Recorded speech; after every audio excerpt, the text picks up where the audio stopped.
gandini wawwarane iyyumni durra ture nurratti daddaraare beekumsi nutti irrate wallaalota jedhamne Oftaati dhuuf kanaan boquun keenya ol qabame Kun baraara'umsaatii kan itti guddannu dinagdeenni guddaan malee namaa gad hin jedhamnu kan gooftaan dubbate hinaafuu afaan raajotaanii jechuun hinaafa kana booddee ni dhufa ol jechuuni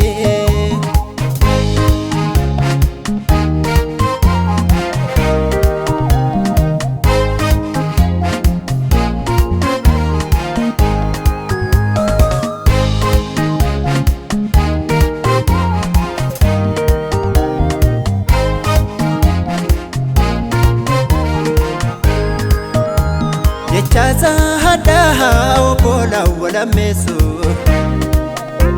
namni hunduu ni dhiisa maqaa walii balleessu hinaafa dhibaahuuf hojii malee taa'uuni namni hunduu guddaata hinaafa hiyyummaani kun baraara'umsaatii kan itti guddannu dinagdeenni guddaan malee namaa gad hin jedhamnu kan gooftaan dubbate hinaafuu afaan raajotaanii jechuun hinaafa kana booddee ni dhufa ol jechuuni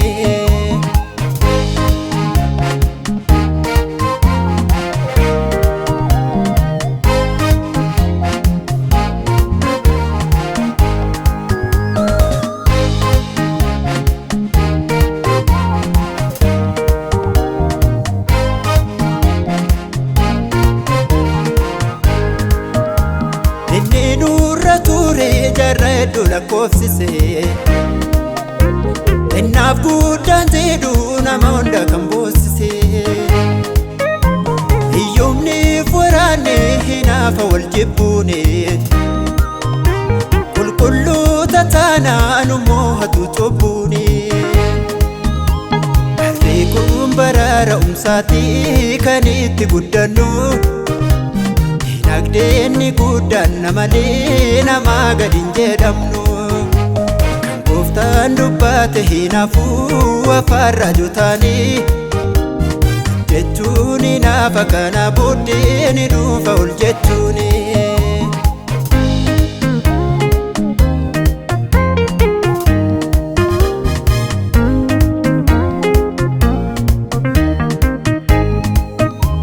Gooftaan hunda qaba isa harka maal dhabna fooniif hafuuraanii gadi hin taa'uun guddanna gurraan kan nageenye ijaan nu agarsiisa abdiidhaan eegganna maal dadhaba harkisa kun baraara'umsaatii kan itti guddannu dinagdeenni guddaan malee namaa gad hin jedhamnu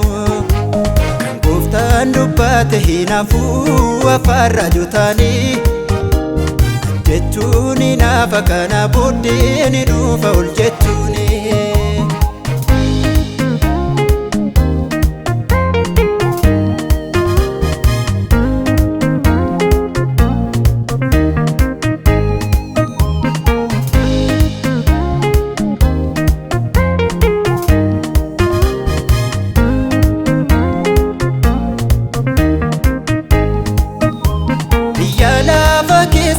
abdii guddaa nuyi qabnu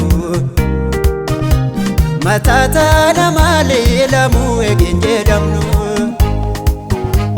wanti biyya lafaa haguutu haa hir'atu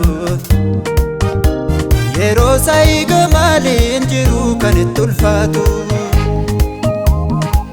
kun baraara'umsaatii kan itti guddannu dinagdeenni guddaan malee namaa gad hin jedhamnu